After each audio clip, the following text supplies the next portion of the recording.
Hey guys, back again with another review, this time of 2011's After Dark Originals. Fertile Ground, let me tell you everything. Fertile Ground, yes.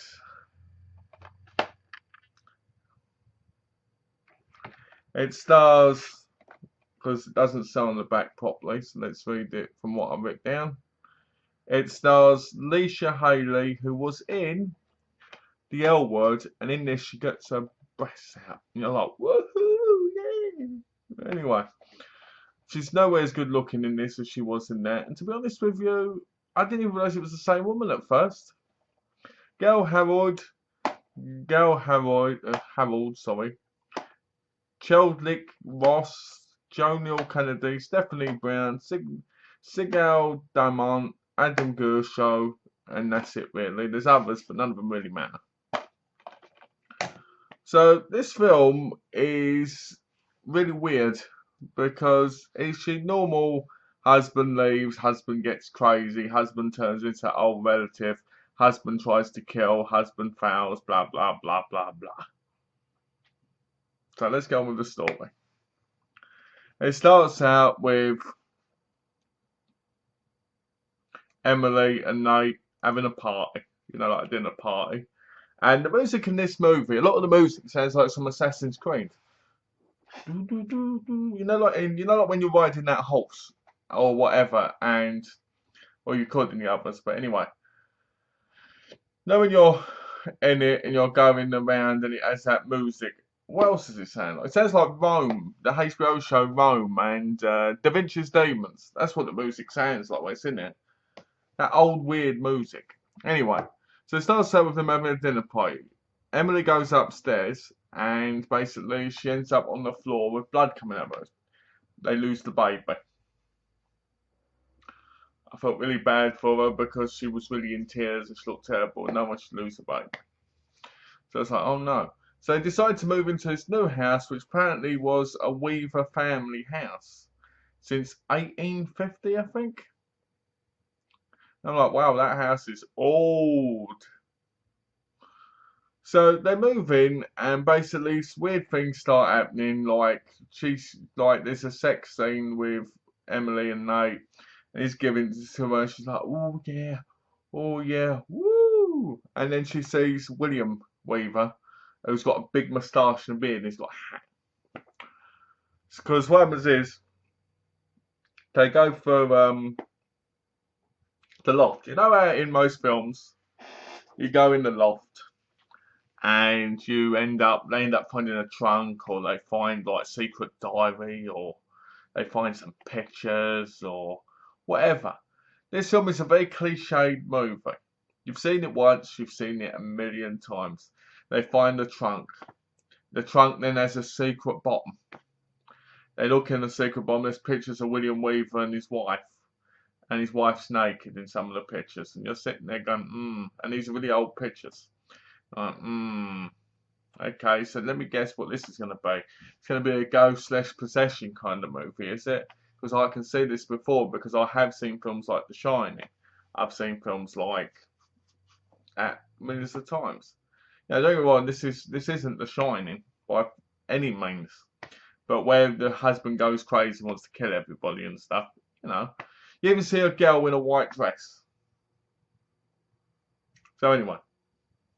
They create jokes about it, they have sex, she sees and she starts seeing all these things happening, like these odd things, like having a conversation with her husband on this intercom thing they've got, but it turns out it's not him, but it's William she's talking to on the other line. She goes, ah.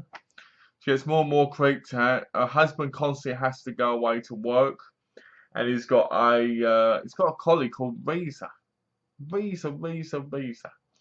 And she basically kisses him on the cheek, kisses him on the lips and stuff at the party. Now, you don't know if she sees this in her mind or if it actually happened. But Reza goes flying out of one of the windows. And you see a white dress move away. And you're like, ooh, Emily's gone crazy. And then basically, she starts going about, she goes to the historian person. Historian to find out what happened. Apparently all these deaths happened at the place.